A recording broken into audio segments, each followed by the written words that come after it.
I entered Syria from Turkey on September 22nd with the purpose of heading directly to Aleppo and covering the current situation in the FSA controlled area of the besieged city. Two Syrian army defectors, now activists, were my point of contact. I would live with them and be guided by them for the coming 2 weeks. As I entered the city, the noise of the shelling and the aerial strikes rushed by my ears, and the smoke from the fire engulfed the skyline. I was surprised to find out that daily life kept on going on in between the heavy crashes of nearby mortars. What do you want us to do? Leave our homes and run to Turkey? I would rather live in my home than live in poor conditions as a refugee.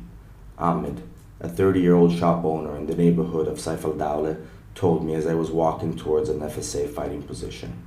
I passed by Dar al-Shifa, one of Aleppo's last standing hospitals, which accepted an average of 20 to 30 wounded a day. Desperation and fear came back crushing into the daily life as pools of blood, pieces of clothing, mangled limbs, and trash sat on the floor of the hospital as the sound of the wounded and crying children surrounded us all. One of the doctors told me that the government deliberately targets civilians. It wants to scare the people of Aleppo into not supporting the FSA. Meanwhile, the fight on the front lines was alive and strong. Neighborhoods like Al Arqoub, Saif al-Dawla, and Dizaa, once residential neighborhoods, are now turned into rubble and used as fighting positions by the FSA, who fight on the streets and inside buildings against an army equipped with tanks, helicopters, and any kind of automatic weapons.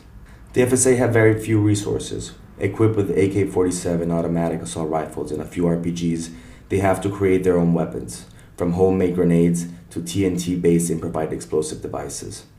It is a constant complaint. Why does no one support us? We would just need a few more weapons, rockets, to fight the regime's air force.